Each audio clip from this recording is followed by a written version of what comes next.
You know the vibes. Welcome back to another episode of the Hoop Genius podcast brought to you by NBA 2K25. Myself, Mo Mooncey, alongside me as always, three-time NBA champion, Mr. BJ Armstrong. Another night of NBA playoff action. BJ, not quite as exciting as yesterday. However, interesting nonetheless. Should we start at the top of the running order? Absolutely. Well, it wasn't much of a game as the Memphis Grizzlies lost by 51 points to the OKC Thunder. Um,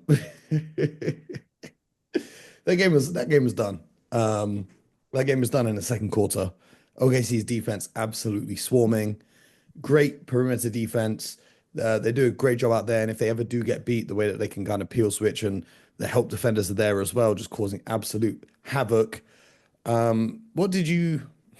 I say, what did you make of this one? Anyone with eyes could have made anything of this one. Should I tell you something that Yeah. annoyed me in this one though? Okay, go ahead.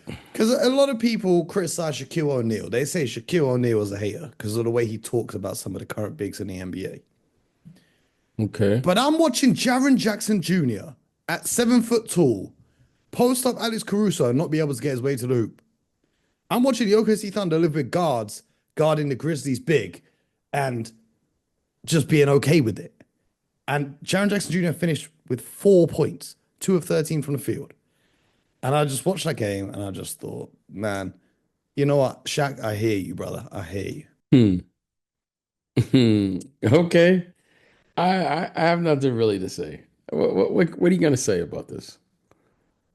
You move on. When you lose like this reconfirms why that decision was made with Taylor Jenkins.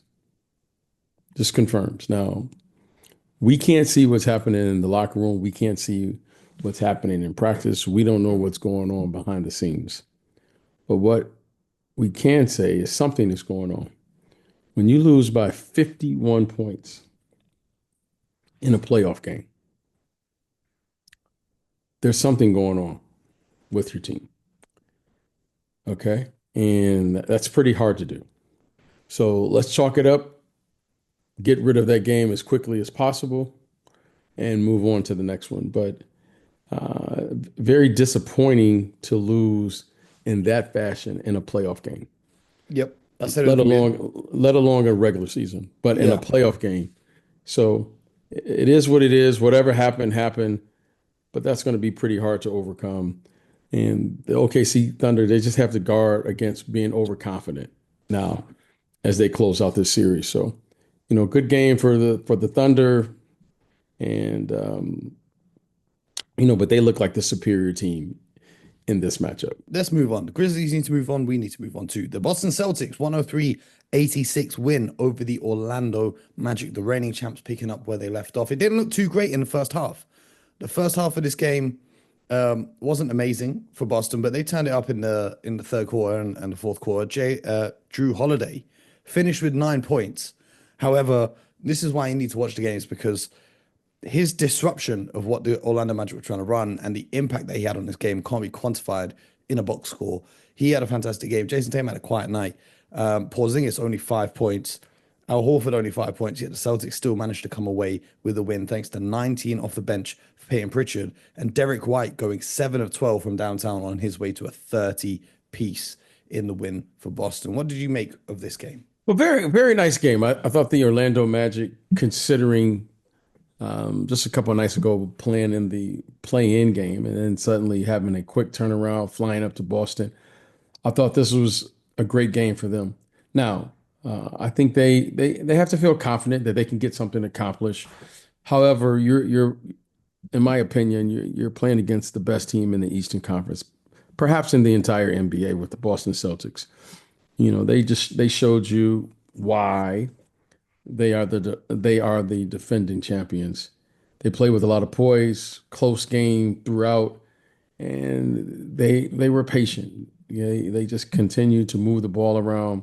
They're big guys. Jason Tatum and Jaylen Brown didn't have what I would consider, superstar level games. However, Derek White scores 30 points. They figure out how to just, keep the train moving. Al Horford is just he's timeless. I mean, this guy just continues to keep on playing, giving them valuable minutes. And it was a great win. Peyton Pritchard comes off the bench. I think he has about 19 or 20 points. So very nice win for them, for the Celtics. And I still think they close this out and close it fairly soon. Jason Tatum picked up an injury in this one. He hurt his wrist. He had an X-ray done. It came back negative, so he should be okay to go. But it was clearly affecting him. And Jaylen Brown, he says his knee isn't affecting him. However, clearly when you see him on the court, he doesn't have that same burst that you're used to seeing Jaylen Brown have. So hopefully, as the series goes on, these guys can get healthier, get back to looking like themselves. For the Magic, if I was a Magic fan, I wouldn't be too discouraged. I mean, you're starting Corey Joseph at point guard. When Jalen Suggs come back, next season, that's going to obviously improve. KCP has been very disappointing this season, but obviously he doesn't have Jokic finding him on assists, so it's natural that he would struggle a little bit more. But it's a good learning process for the Magic going up against the reigning champs. The Cleveland Cavaliers. Speaking of best team in the East, the Cleveland Cavaliers would have a thing or two to say about that. 121-100 win over the Miami Heat. There were little stretches of the game where it was kind of close, but ultimately the Cavs just pulled away. And the star player for them, even though Donovan Mitchell had 30 points, Darius Garland had 27 points, but Ty Jerome gave them 28 off the bench, 10 of How 15 about from the that? field. An absolutely huge performance for their, I would say sixth man of the year, but I think he missed out on the 65 game criteria because he didn't play 20 plus minutes in enough games. But nonetheless, fantastic showing from them. I enjoyed the kind of the battle of the bigs. Bam got 24 up. Davion Mitchell, off night, he had 18 and an efficient one. Tyler Herro gave him 21. But what was your takeaway from this game? Well, the guard play of the Cleveland Cavaliers, I mean, they were just, I mean, I think one had like 30, the other had like 27. And, they really dominated at that position. You got to love the big play. Evan Mobley, Jared Allen, Bam Adebayo, and the kid, the rookie Ware. Let this be a learning lesson for the rookie when you're playing against elite players. I mean, those are three all-stars, and then you throw them into the mix as a rookie. Mhm. Okay.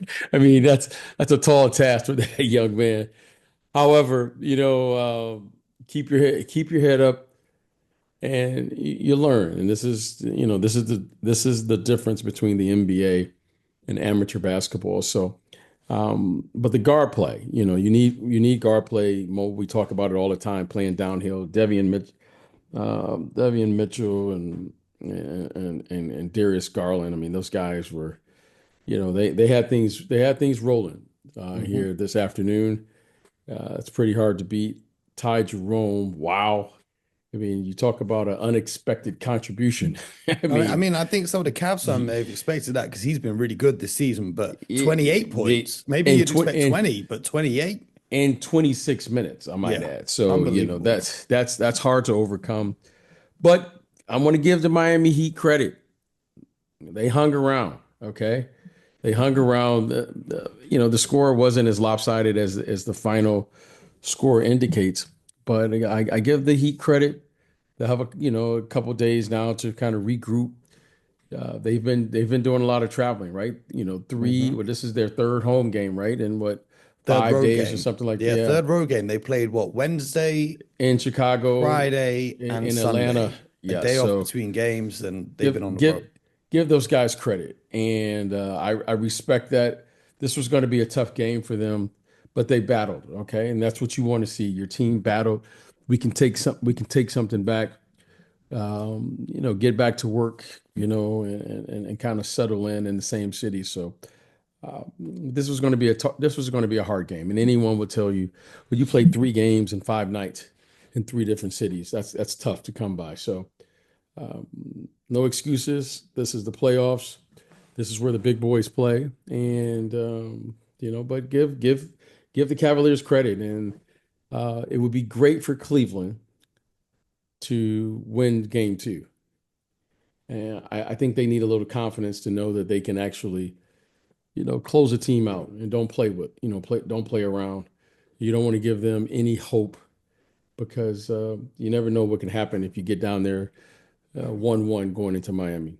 Absolutely. Well, the main attraction of the night, the Golden State Warriors and the Houston Rockets. I absolutely loved this game. Excellent defense being played on both sides of the court. The Rockets lost by 10 points. 9 of those 10 points were simply unmakeable shots for 99.99999% of humans on Earth. However, Stephen Curry finds a way to hit them. That was ultimately the difference maker in a game where the Houston Rockets grabbed 61 rebounds, 22 offensive rebounds. However, down the stretch, the Golden State Warriors, they had some timely offensive rebounds. They picked up only 6 of them in the game, but a lot of them came down the stretch in the fourth quarter. Steph Curry finished with 31. Jimmy Butler finished with 25. Podziemski gave them 14. But it was a very, very interesting game. And the adjustments in this series, in particular the rotations for the Houston Rockets, are really going to catch my eye because as great as they can defend, a lot of those offensive rebounds are coming because they have not a great half-court offense. There was a lot of stretches in that game where I don't even know if the Rockets players knew what they were doing in the half court because they're trying to communicate with each other and some of them didn't know what they were running, so on and so forth. Apart from Alperen Şengün, who had 26 points, no one really gave them a scoring burst. You would expect that from Jalen Green to be able to be the guy that kind of steps up and gets busy. Credit to Steph Curry, who held up really well on defense against him when he tried to ISO on him. Jalen Green was 3 of 15 from the field, finishing with just 7 points in 30 minutes on the court. Tough for Houston, losing game one at home, losing home court advantage against a Warriors team who the broadcast repeatedly said have the number one ranked defense since Jimmy Butler got there. But how do you see this for the Houston Rockets? Because you were quite confident in picking them before the series began. Does this game one change your mind in any of those aspects, or do you think they'll figure it out? Well, I did. I did pick the Houston Rockets in the series, and I'm going to continue to, believe that this team has the capability, even though they are inexperienced. And here's why. If you told me before the game that the Houston Rockets was going to hold the Golden State Warriors under 100 points and only 3 players were going to score in double figures, I really like my chances of winning this game. And that's exactly what they did. The Golden State Warriors scored, 95 points? Mm-hmm. Steph Curry and Jimmy Butler, Steph Curry, had like 30, 31 points? 31. Jimmy Butler had 25. 25. Okay. And then I would feel pretty good about my chances. So defensively, 45% offensive rebounding rate, which is unheard of. Now, the thing that the Houston Rockets they're going to have to clean up is the following. When you play in the playoffs versus a very good team, they're going to take away your first option. A really good team is going to probably take away your first and your second option. So now you're going to have to have your counters to whatever the defense is doing. When you get to the playoffs and you play against a very good team, they said it on the broadcast. I think it was Reggie Miller who said, this team has the number 1 rated defense since Jimmy Butler's arrival, which is an indicator that this team, they are locked in on the defensive end. So they're going to probably take away your first and your second option.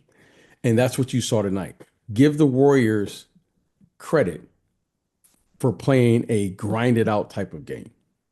Now that's big for them. They held this team to 85 points. So to all of the coaches out there, all of the young players, here's the counter to that. You must have, in your offensive sets, you have to have what we call ball movement and player movement. You must get a good defensive team moving because once they lock in and the ball doesn't move, the defense will be even better than what it really is. That's what you saw tonight from the Golden State Warriors. They were flying around. Jimmy Butler and Draymond Green were just simply, they put on a masterclass defensively, both of those guys, as undersized players at the 4 and the 5 position. They were terrific. They held this team to 85 points. So what the Houston Rockets have to do is they have to get the ball to their best player, Sengun. But they also must have an offensive set that's going to get ball movement, player movement, because you're going to have to figure out how to move Draymond and Jimmy Butler around on the court. You can't play one-on-one basketball. There was too much individual play in a playoff series, in a playoff type atmosphere to beat a team like this on the defensive end. Now, give the Rockets credit for playing well on the defensive end, but they're going to have to really play significantly better on the offensive end, meaning they're going to have to get the pace of the game to their pace. I'm going to also state this. Jimmy Butler, I believe, played over 40 minutes, and Steph Curry had to be somewhere near there. He played 40 So, minutes, yeah. so I'm going to continue to watch these minutes.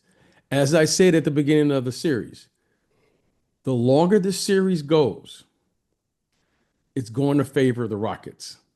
But they have to get there. Now they have to win game two. But if they can get Jimmy Butler and Steph Curry continuing to play 40 minutes and play this hard, this was a very hard fought game. The Warriors, their experience, listen, if Steph Curry is going to make shots like that, okay, so be it. But you can't get discouraged. That's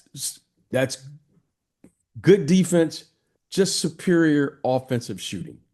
So I would like to believe that the Rockets can't play any worse than they played here tonight.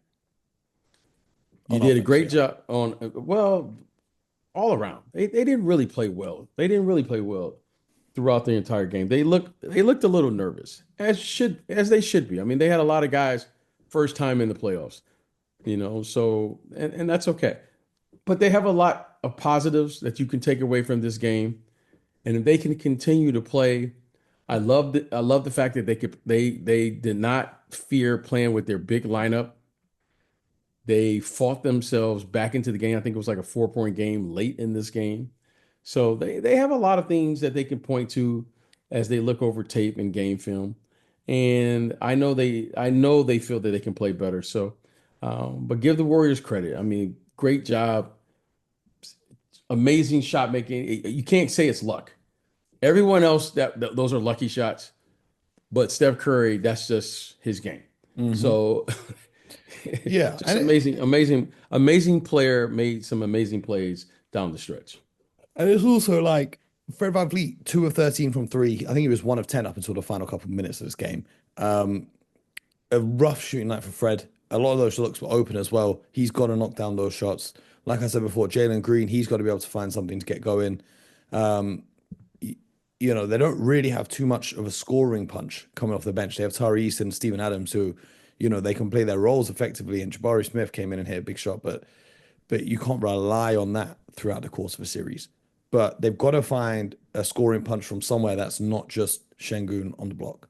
I think they're going to have to really figure out how to play as a group here and really, figure out how to get some more, ball movement within their offensive sets. Yeah. I mean, they were very stagnant Yeah. They today. stood And still for a lot of those possessions. and you're not going to be able to beat this team one on one. Yeah, but And so I think that's what look. It's gonna when you're playing against I didn't know that stat until I was watching the game that they're the they've number been one. elite since Jimmy Butler could join them. Yes. So now you're playing against perhaps the best defensive team in the league. Okay, at least statistically. So you're going to have to move the ball. Okay, and that's you have to get this. You got to get this team moving. You got to get them adjusting. Take them from the strong side to the weak side, setting screens, and you got to have crisp, direct offensive, sets, and you have to function in a way offensively that's going to allow you to get open shots. So you're not going to beat this team in one-on-one. You're not going to, pick on a specific player in particular. Steph Curry, I know that's probably who they want to pick on, but Golden State's not going to allow that. So you got to figure out and you got to trust your offensive sets. Absolutely, it's going to be tough for the Warriors to figure it out. The Rockets to figure it out rather.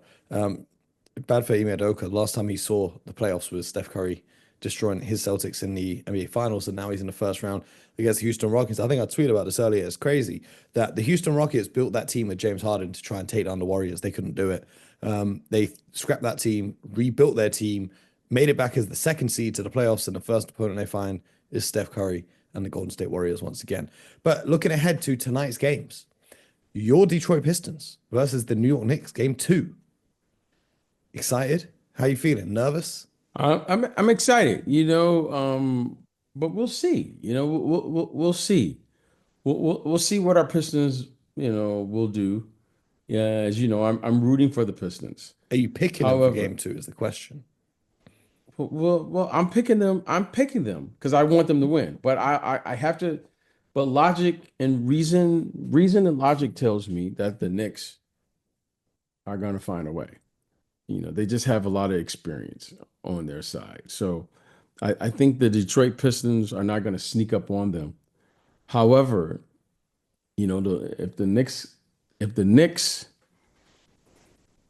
don't get these timely contributions, Campaign. they could find themselves deep in the fourth quarter in a tight game. Okay. I mean, this game was tied up going into the fourth quarter. So the Pistons, hey, you should be confident, but don't be overconfident, but you should be confident coming into this game. But as they learned in game one, you have to finish the game. It's not good enough to be up, by 10 points in the second half. You have to finish the game when the opportunity presents itself. So, but I like where we're at. But Mo, you got to do it, and you got to do it in the world's most famous arena. And so it's a tall task, tall order, but we'll be there. Mhm. Detroit is in the building. We Mhm. we will be in the building, okay? And And we'll be ready. yeah, and now the first game nerves for the first playoff series for a lot of these guys, they're long gone now, and they're locked in. They know the task at hand. Kate Cunningham, Jalen Duren, all the young guys, Osar Thompson. Now they know the challenge of playing in the NBA playoffs. So we're gonna see what they can do. And then you're picking the Clippers, right, for game two against I'm the I'm pick, Nuggets. I'm pick, I'm picking the Clippers in game two. So I'm picking the Clippers here. Uh, if we get any game that resemble game one, man, I'll be so happy. This is I'm in a basketball state of mind right now after the first games in the playoffs. This was great. I even enjoyed today's games. I enjoyed the physicality of the game. I enjoyed, listening to the Lakers post game, JJ Redick and LeBron talking about, the level of play, how they weren't prepared for how physical the game was. Um, so I'm locked in right now. So I enjoyed all four games today, even though it was a couple blowouts, but I enjoyed the games overall, and I'm really looking forward to tomorrow. Absolutely. Well, we'll be here tomorrow breaking down what happens in those two fixtures. I'm looking forward to it. BJ, I know you're looking forward to it. I hope you guys listening are looking forward to it as well. So subscribe to the show, YouTube, Spotify, Apple, wherever you get your podcast from. And until tomorrow, do what the Houston Rockets couldn't and get buckets.